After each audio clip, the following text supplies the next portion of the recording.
Aquele que pensa que é possível alcançar o sucesso terá maiores possibilidades de alcançá-lo, em comparação com aquele que não pensa assim. Se pensarmos que algo não é possível, a mobilidade de nossa atitude também será reduzida. Mas se pensarmos que algo é possível, nossa atitude será revestida de uma energia ativa e de caráter acelerado. A psicologia humana não se desenvolve de forma gradual, mas de maneira drástica quando ultrapassamos nossas próprias limitações. Houve um tempo em que se acreditava que era impossível percorrer uma milha em 4 minutos. Os atletas mais destacados da época não eram capazes de reduzir o tempo de 4 minutos para percorrer uma milha, que equivale a 1,6 quilômetros. Entretanto, esse recorde foi quebrado pelo atleta inglês Roger Bannister. Conta-se que Roger experimentou diversas formas e estratégias para quebrar o recorde mundial e nunca deixou de pensar que era possível conseguir algo melhor, procurando modificar sua maneira de correr durante vários meses. Em 1954, Roger foi o primeiro atleta que rompeu a barreira dos 4 minutos. A partir daí, as corridas de média distância deram início a um novo período de desenvolvimento. Entretanto, os demais atletas não tentaram mudar este estilo de correr. O que Bannister fez foi mudar a mentalidade de não é possível para sim, é possível. Essa mentalidade é que produz uma mentalidade de atitude. Acreditar que é possível conseguir algo abre uma nova possibilidade para uma atitude diferente. A mentalidade influencia o nosso corpo. Ao imaginar uma cena que vimos num filme ou lemos um livro, jornal ou revista, ocorre uma reação física em nosso corpo. Por exemplo, uma imagem cômica nos faz sentir mais leves e ativos. Uma imagem de um filme de terror acelera os batimentos cardíacos, ao passo que uma imagem romântica causa excitação. É por esse motivo que os esportistas primeiros disciplinam mentalmente, para depois dar início ao treinamento físico. Existe uma forte inter-relação entre a mentalidade e a reação física. Os treinadores e preparadores físicos fazem todo tipo de esforço para motivar sua equipe. Os praticantes de tiro ao alvo se disciplinam mentalmente com a finalidade de obter calma e autoconfiança. Os atletas e nadadores são disciplinados a prever sua capacidade competitiva. Segundo estudos realizados, esse tipo de disciplina produz contração muscular no momento da competição. A atitude mental influencia também a saúde física. Uma pessoa que padece de câncer viverá de acordo com o seu pensamento sobre isso. Ou seja, aqueles pacientes que pensam constantemente em sua morte não vivem por muito tempo, o que é totalmente diferente daqueles que pensam positivamente e não perdem a esperança. A mentalidade produz resultados positivos quanto negativos. Ela é algo invisível aos nossos olhos. Entretanto, é um elemento importante da quarta dimensão que determina a terceira dimensão. Mude sua mentalidade e verá como sua vida será transformada como resultado dessa mudança. Há 4 passos para a mudança da mentalidade. O passo número 1: pense como Deus pensa. O otimismo incondicional é uma mentalidade humana. Incorpore a maneira de Deus pensar a sua por meio da meditação na palavra. Examine, esquadrinhe, arrependa-se e mude sua mentalidade por meio da oração. A mentalidade influencia a emoção, a atitude e também nosso corpo físico. O pensamento positivo é um elemento que pertence à quarta dimensão humana, mas também não é uma chave mestra que soluciona todos os nossos problemas. Uma mentalidade forte se baseia na palavra, no espírito e em nossas orações. A palavra e a oração inspirada pelo Espírito Santo são elementos poderosos que transformam as circunstâncias da terceira dimensão, pois o Espírito as vê a partir de uma perspectiva negativa, positiva e neutra, com a finalidade de chegar a uma nova alternativa e conclusão.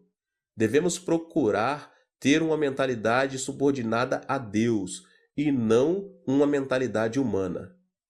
Aplique a palavra de Deus à sua mentalidade. A palavra tem um poder gigantesco. Todas as coisas, além de todos os milagres e prodígios, foram produzidos pela palavra de Deus. Jesus fez uso da palavra para vencer a tentação do diabo no deserto. Uma transformação extraordinária acontecerá em sua vida, se tão somente conseguirmos aplicar a palavra poderosa de Deus à nossa mentalidade. Uma mudança extraordinária acontecerá em nossa vida, se tão somente conseguirmos aplicar a palavra poderosa de Deus à nossa mentalidade. Devemos nos aproximar da palavra, mas não nos contentarmos somente em lê-la. Precisamos usar a palavra como arma poderosa quando mais necessitarmos dela. Contudo, para isso temos de memorizá-la. A palavra é uma arma mais poderosa de guerra espiritual contra as potestades demoníacas. É importante estabelecer um plano, memorizar uma vez e depois novamente. Não se esqueça de seguir esse processo de aprendizagem, pois dessa maneira terá em suas mãos a espada do Espírito Santo. O passo seguinte é a meditação. Como é feliz aquele que não segue o conselho dos ímpios, não imita a conduta dos pecadores, nem se assenta na roda dos zombadores. Ao contrário, sua satisfação está na lei do Senhor, e nessa lei medita dia e noite. Salmos 1, 1 e 2. A meditação nos ajuda a entender e aplicar a palavra em nossa vida diária. Esforce-se em meditar na palavra de Deus em todo tempo e lugar. Medite na palavra de Deus no momento em que estiver ouvindo, lendo, estudando e memorizando, e você verá que tanto sua mentalidade como sua fé aumentarão a cada dia. Foi comovente ler o livro que um dos professores da escola bíblica de minha igreja escreveu. Jeon Mun-sik, ele era um presidente da Erac Electronics, começou a trabalhar fundamentando os dois princípios: assistir aos cultos todos os domingos e servir como professor da escola bíblica. Em consequência disso, abandonou seu trabalho, que requeria jornada integral, incluindo domingo, e abriu sua própria empresa. O diácono Jeong é um homem que perdeu o pai aos 10 anos de idade, concluiu o ensino médio numa escola noturna e, com o dinheiro do fundo de garantia de 3 anos de trabalho, começou seu próprio negócio em uma garagem, um sótão com somente $500. Todavia, a pressão era tanta que frequentemente sentia vontade de tirar a própria vida. Mesmo em momentos de muita depressão, ouvia uma voz que dizia: que ninguém engane você com mentira e vaidade. Não se atenha às circunstâncias, mas apegue-se a Deus em fé absoluta. Tal palavra fez esse homem superar as circunstâncias, a depressão, a ansiedade e a aflição. O segredo da vitória se encontra no alimento espiritual.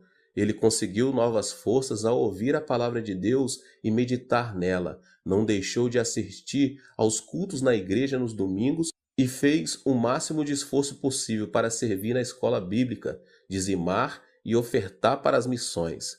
Não só isso, ele também ofereceu bolsas de estudos a vários alunos da escola bíblica para continuarem os estudos.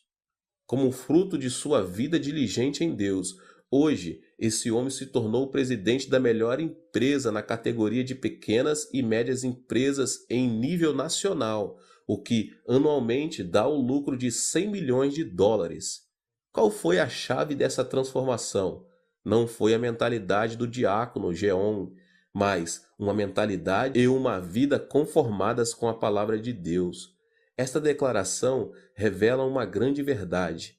A fonte da bênção está em manter uma mentalidade e uma vida em obediência à palavra de Deus. A fonte da bênção está em manter uma mentalidade e uma vida em obediência à palavra de Deus.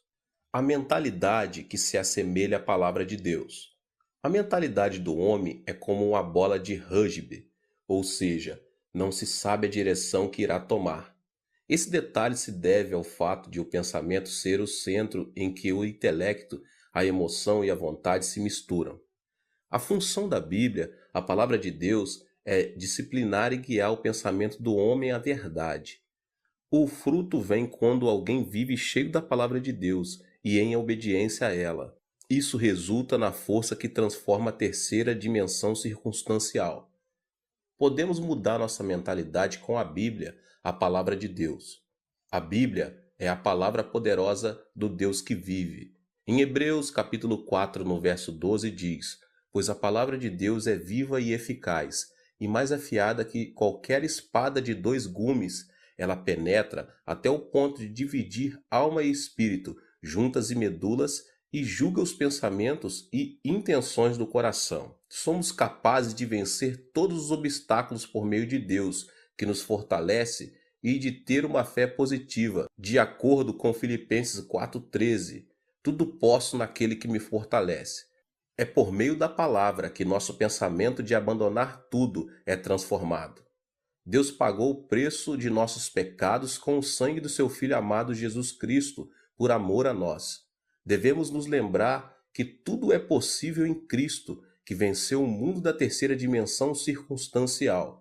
Podemos ter paz quando cremos que Deus estará conosco, ainda que andemos pelo vale da sombra da morte, e enquanto estivermos sobre a sombra de suas asas.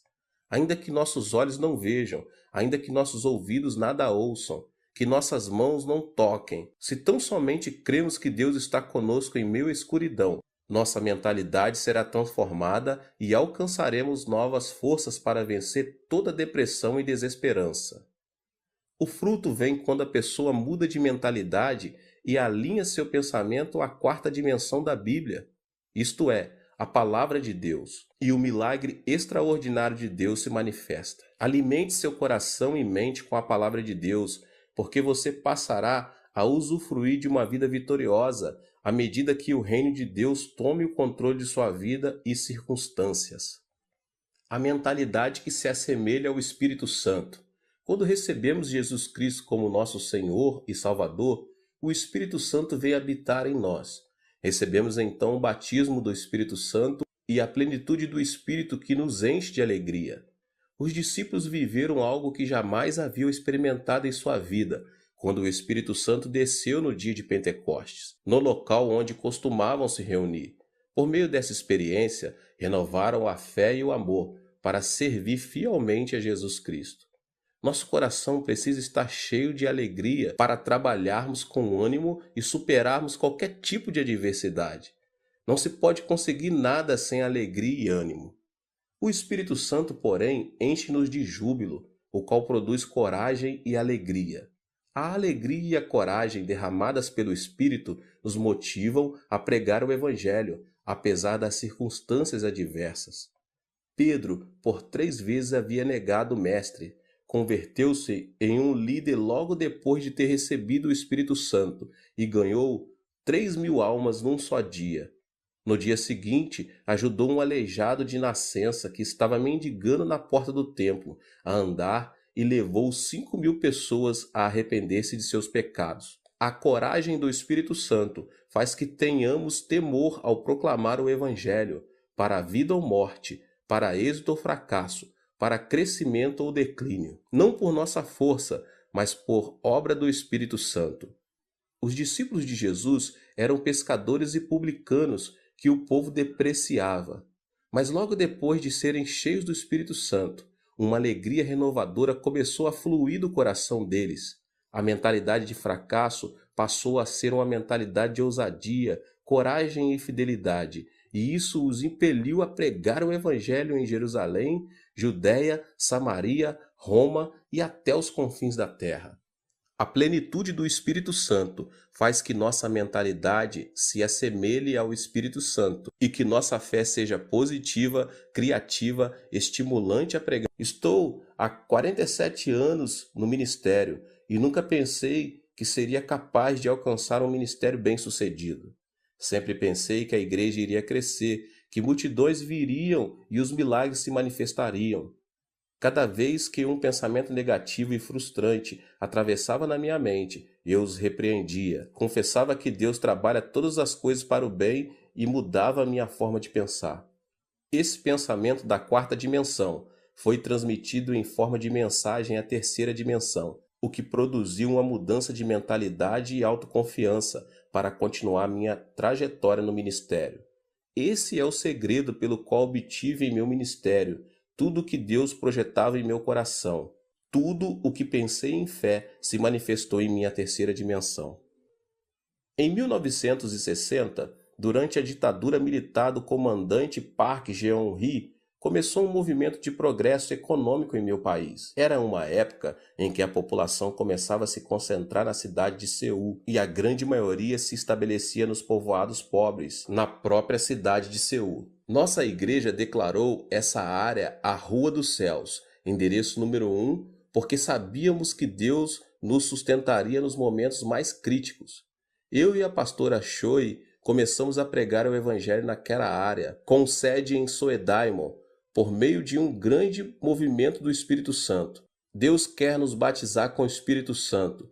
Por intermédio do Espírito Santo, podemos falar em línguas e receber novos dons do Espírito. Recebam o Espírito Santo. Pregamos enfatizando bastante o batismo com o Espírito Santo e seus dons. Mas, acima de tudo, havíamos iniciado um movimento chamado Semaum, Novo Coração, que consistia em renovar o coração. Nessa ocasião, o presidente Park me chamou um dia para ir à Casa Azul e me fez a seguinte pergunta: Pastor Cho, não tem aí uma ideia para renovar nossa nação e transformar as regiões rurais? Diante da pergunta, não tive dúvidas em lhe responder: Senhor presidente, primeiro devemos mudar nossa mentalidade. Inicie um movimento chamado Semaum para que o povo comece a pensar de modo positivo. Lembre-se de que há uma igreja em cada canto do país. Inicie esse movimento por meio das igrejas e algo miraculoso acontecerá. Imediatamente, o presidente Park chamou o ministro do Interior e lhe disse: o pastor Cho me aconselha a começar um movimento chamado Semaum para renovar a mentalidade da nossa gente. O que o senhor pensa disso? Boa ideia, disse o ministro. Só que noto um tom religioso. Que acha de mudarmos o movimento para Semaú, Novo Povo? O presidente pediu minha opinião. Então, enfatizei que o mais importante era mudar a mentalidade das pessoas para conseguir algo miraculoso, e continuei dizendo que seria conveniente a iniciar o movimento Semaum por meio das igrejas. No final de tudo, como resultado dessa conversa, começou em todo o país o movimento Semaú, que consistia na transformação e no desenvolvimento das regiões rurais e no processo econômico nacional. O propósito desse movimento era mudar a mentalidade de cada coreano, e o que começou com o movimento de Semaum nas igrejas ficou conhecido como movimento Semaú em todo o país. Proclamei esperança por meio do movimento Semaum. Em 2 Coríntios, capítulo 5, verso 17, lemos: Portanto, se alguém está em Cristo, é nova criação. As coisas antigas já passaram, eis que surgiram coisas novas. Anunciei o Deus de bondade para desfazer todos os pensamentos negativos do coração do nosso povo e disse: tenha uma fé positiva, essa fé que diz: é possível, podemos fazer e vamos fazer. Não pense que é impossível, que não podemos fazer, mas sim creia no milagre do Senhor. Era uma época muito difícil e viver com lógica se apresentava como algo impossível. Foi nesses momentos críticos que me levantei para pregar: creia no milagre. O Deus que dividiu o Mar Vermelho e destruiu os muros de Jericó está conosco neste momento. A pobreza desaparecerá e a bênção virá. Esperem o milagre pela fé.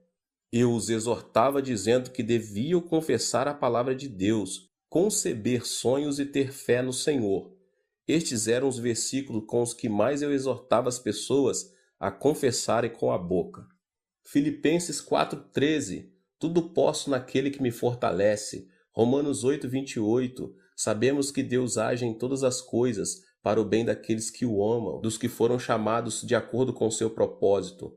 Marcos 9,23, se podes, disse Jesus, tudo é possível ao que crer. No início, as pessoas tomavam a confissão da palavra de Deus como algo excêntrico. Entretanto, uma vez que entendiam, eram fortalecidas em seu espírito pelo alimento espiritual e a fé fluía de seu interior. Começavam a proclamar a palavra de Deus com mais vigor. Também é preciso pensar grande para crescer muito. Todos os grandes servos de Deus, tanto na Coreia do Sul como ao redor do mundo, têm um desejo ardente de saber por que tanto minha igreja como a igreja dos meus discípulos se tornaram as maiores igrejas de suas cidades. Existem aqueles que se asseguram que deve haver um segredo que eu não revelo, mas sempre me utilizo de um provérbio antigo para explicar o segredo e o princípio de crescimento da igreja. Ele diz o seguinte: dos grandes bambus saem os grandes bambus. A estrutura do pensamento de meus discípulos é grande, isso porque cresceram observando a magnitude de meu ministério. Chegaram a pensar grande porque pensaram grande, projetaram e aprenderam minha filosofia pastoral. O pensamento se caracteriza por desenvolver-se, ou seja, não é estático. Meus discípulos aprenderam a pensar grande observando uma igreja e um ministério grande. O desenvolvimento do pensamento se correlaciona diretamente à quantidade e à qualidade do pensamento. Isso se deve ao fato de o pensamento do homem possuir um poder criativo. Com isso, não quero dizer que o ministério deve ser julgado segundo seu tamanho. As igrejas pequenas das zonas rurais também estão debaixo da vontade e soberania de Deus. Mas quero, sim, afirmar que a magnitude do pensamento determina nossa realidade física. Em outras palavras, existe uma maior possibilidade de quem pensa pequeno obter frutos pequenos e de que quem pensa grande obter frutos grandes. O que é fundamental aqui é a pessoa ser positiva e ativa em procurar desenvolver seu pensamento da quarta dimensão dentro da esfera dos seus sonhos. Pensar grande não resulta automaticamente em um grande fruto. O pensamento é apenas um começo. A seguir, deve haver uma ação que o sustente. Por exemplo, um agricultor não deve esperar uma colheita abundante sem ter semeado. Se deseja colher, primeiro deve semear.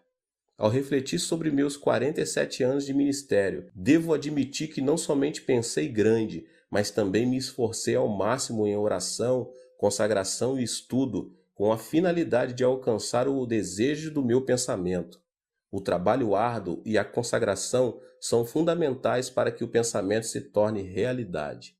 Mude seu pensamento com um programa positivo. A Bíblia afirma que o que se vê foi feito do que é invisível, ou seja, a terceira dimensão visível não é produto da terceira dimensão visível, mas está debaixo da influência da quarta dimensão invisível. A pessoa que pensar negativamente na quarta dimensão enfrentará situações negativas. Em contrapartida, a pessoa que pensar positivamente irá deparar com boas obras, segundo o seu pensamento. Nosso corpo é uma habitação onde está o computador da quarta dimensão. Um dos elementos que programam esse computador é o pensamento. A mentalidade produz ondas do mundo da quarta dimensão que influenciam a terceira e acabam imprimindo resultado em nossa vida. O que obtemos impresso é consequência do programa que instalamos. Por exemplo, um programa que contém tristeza e doença transmitirá programas de doença e tristeza, tanto em nosso corpo como em nossa vida, elementos que pertencem à terceira dimensão. O pensamento de depressão, de ira, faz funcionar automaticamente um programa que produz estresse e enfermidades. Por outro lado, a pessoa que instala o programa de sua mentalidade com pensamentos positivos irá deparar com circunstâncias positivas na terceira dimensão. Pensar que sou saudável, feliz e que me sinto bem influencia a terceira dimensão e produz satisfação, vitalidade e energia. Também é importante ter uma mentalidade afirmativa, a qual consiste no pensamento positivo de confessar que algo é possível. Não devemos permitir que nossos lábios confessem: não é possível, não posso, não sirvo, sou um fracasso. Uma pessoa ativa sempre diz: é possível, tudo é possível ao que crer.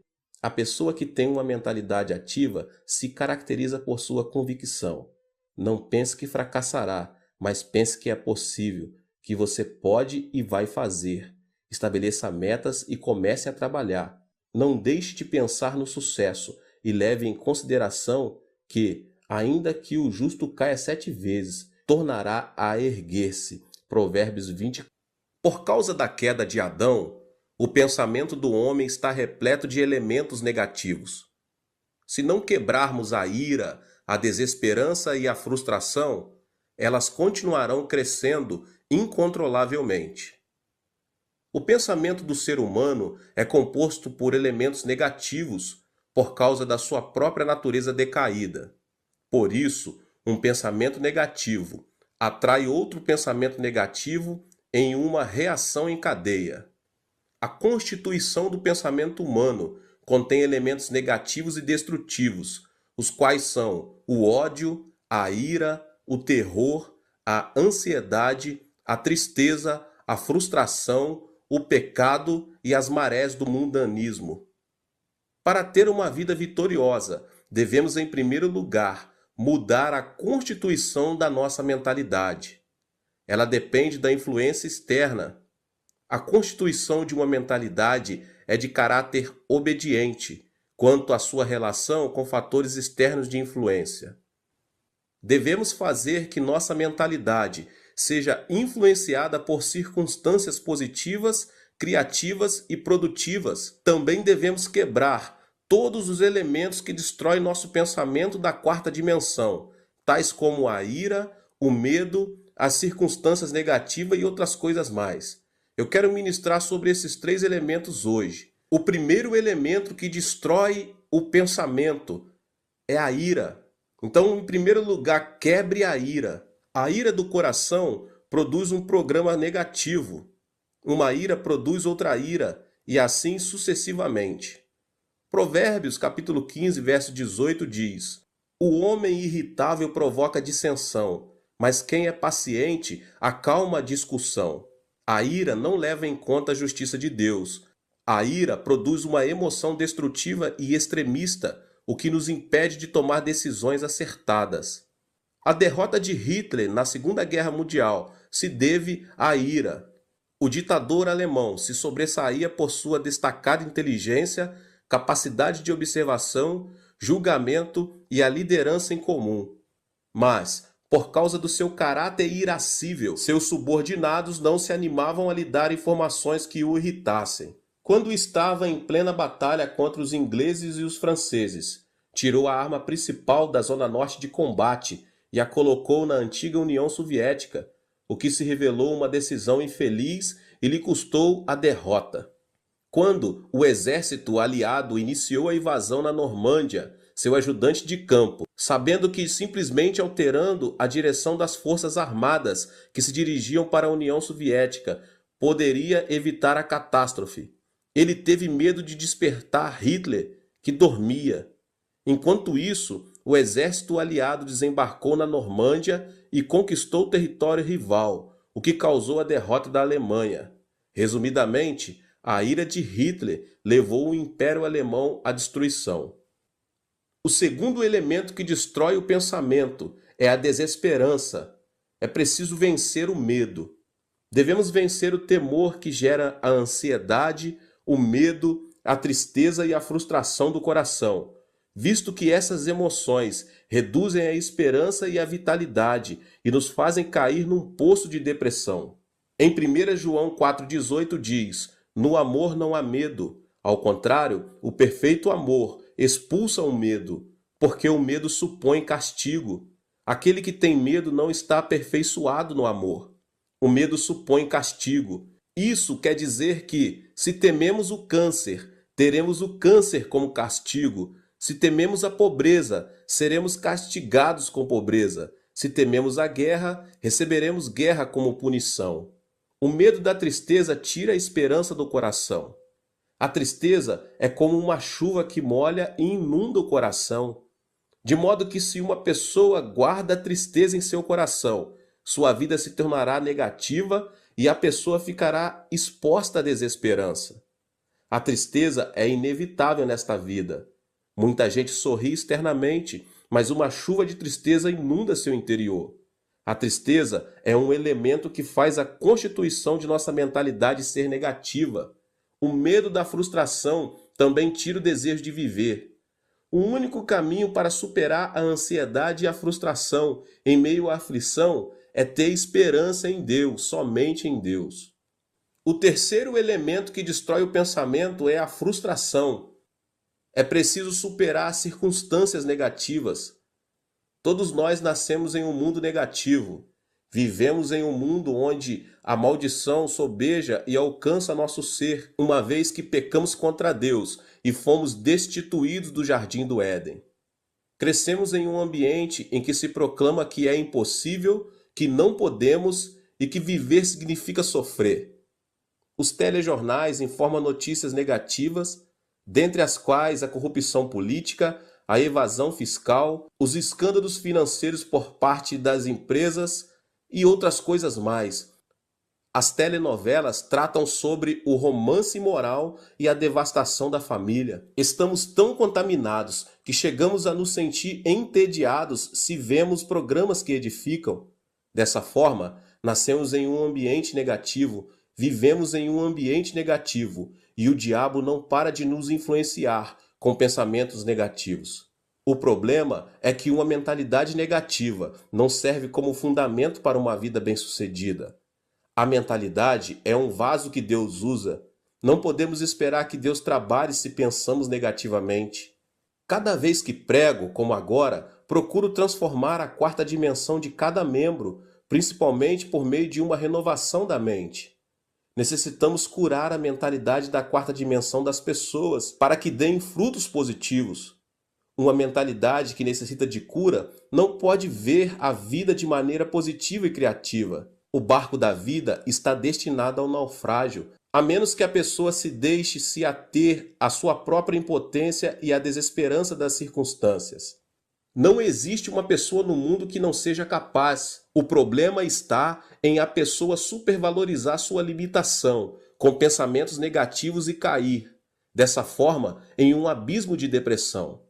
Mas aquele que supera as circunstâncias e pensa positiva, ativa, criativa e produtivamente, comerá o fruto de seu pensamento.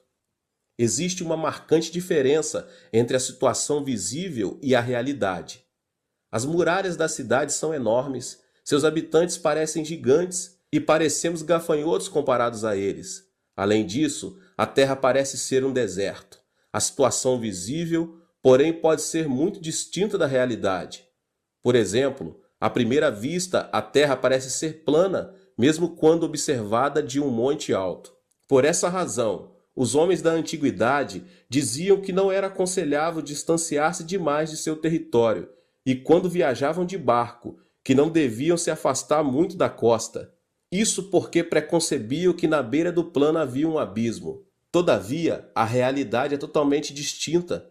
Atualmente, todos sabemos que a Terra é redonda. Sendo assim, a situação visível nem sempre coincide com a realidade.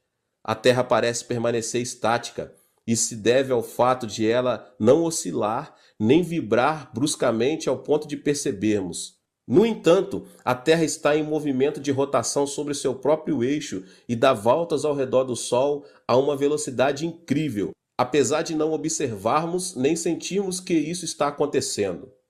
Podemos experimentar um milagre quando abandonamos preconceitos e sentimentos e vivemos com uma mentalidade que supera as circunstâncias e os sentidos.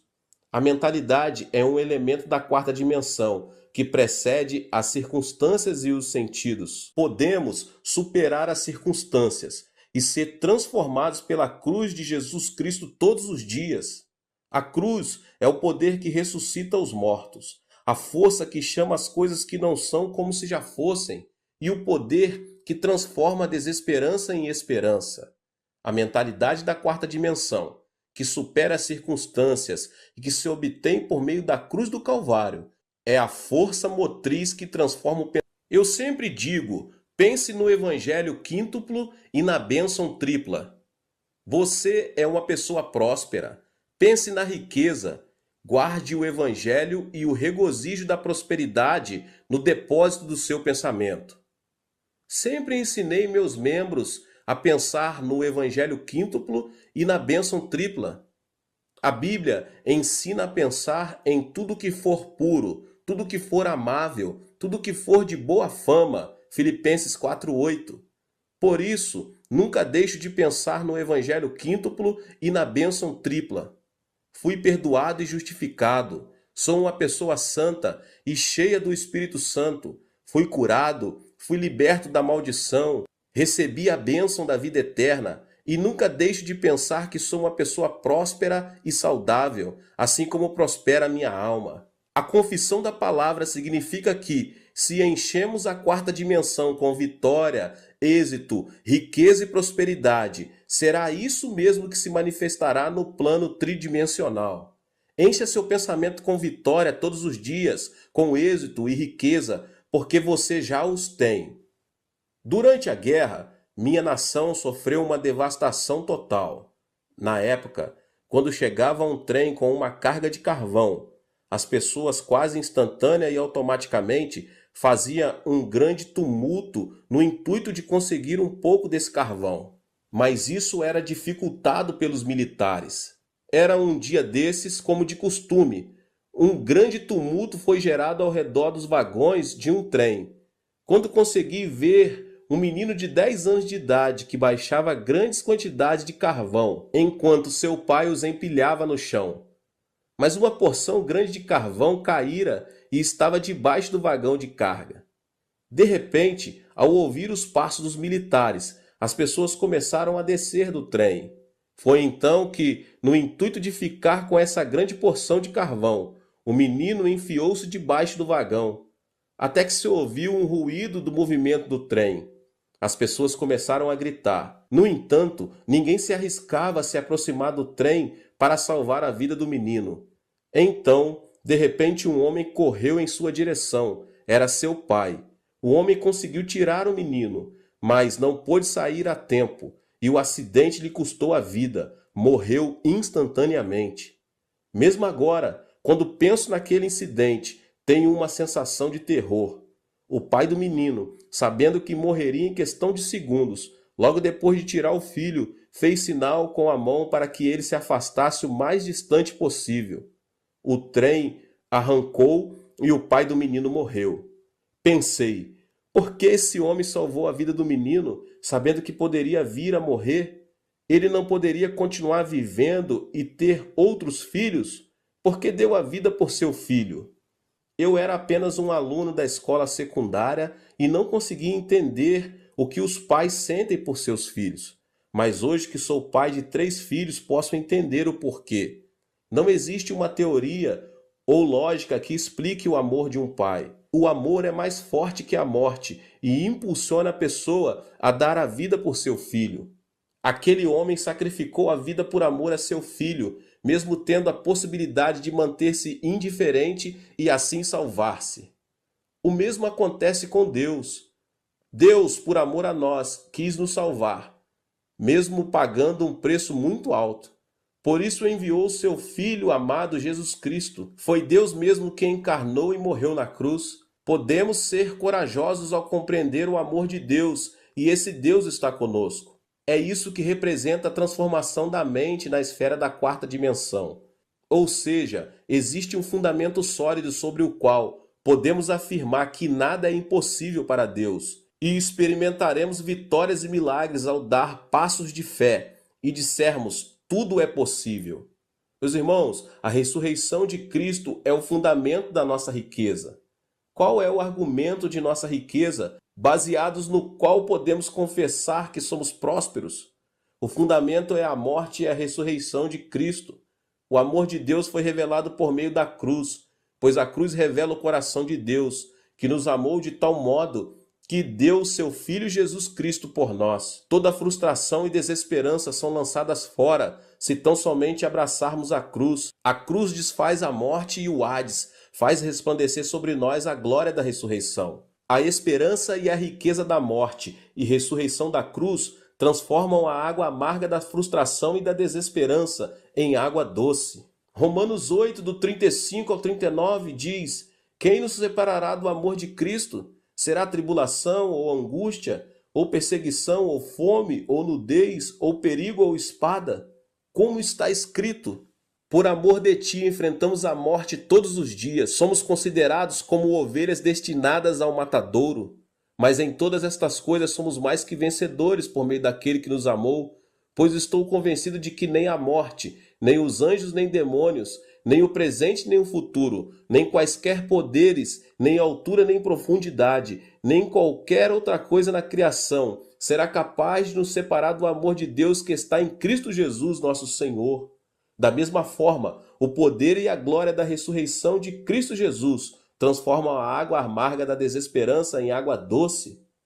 Mostrarei agora a você o primeiro elemento da quarta dimensão. Nossa vida depende de nossa mentalidade, meus irmãos, se pensarmos na carne ou no espírito. Para colher fruto santo, devemos primeiro ser guiados e subjugados pelo Espírito Santo. Esse é o segredo da vitória. O Espírito é quem nos dá vida e paz. Nossos desejos são realizados à medida que aprendemos a pensar juntamente com o Espírito Santo. Lembre-se de que o pensamento é um fator de influência. Devemos estabelecer uma comunhão íntima com o Espírito Santo, reconhecer que Ele é Senhor, para que nossa mentalidade esteja sob sua influência. Em segundo lugar, temos de expressar nosso pensamento em forma de oração, que é o sistema respiratório espiritual e o canal de comunicação com Deus. A oração, meus irmãos, é um elemento poderoso que atrai o pensamento da quarta dimensão à própria realidade. Tudo o que pedirmos a Deus em oração, confiando a Deus nossas petições, resultará em uma resposta, porque Deus é soberano. A oração, meus irmãos, é uma ação da terceira dimensão, mas por sua vez é uma realidade que move a quarta dimensão. Deus dotou o homem com o privilégio de comunicar-se com ele, e isso se dá por intermédio da oração. A oração que coincide com a vontade e o pensamento de Deus é o poder que move o coração de Deus. Em terceiro lugar, devemos colocar nossa mentalidade à palavra de Deus, a Bíblia. A mentalidade do homem é como uma bola de rugby que se distingue por sua imprevisível direção. A mentalidade é constituída por intelecto, emoção e vontade. Dessa forma, a única maneira de manter nossa mentalidade no caminho certo é por meio da Bíblia, da Palavra de Deus, a meditação na Palavra de Deus. As circunstâncias da terceira dimensão mudam quando nossa mentalidade fica sujeita e obedece à Palavra de Deus. De maneira que é nosso dever, meus irmãos e irmãs, de transformar nosso modo de pensar. Nossa vida, se for cheia de pensamentos de Deus, será constituída por dias de grandes alegrias e esperança, como aquele sol que nunca deixa de resplandecer. Aleluia, glória a Deus.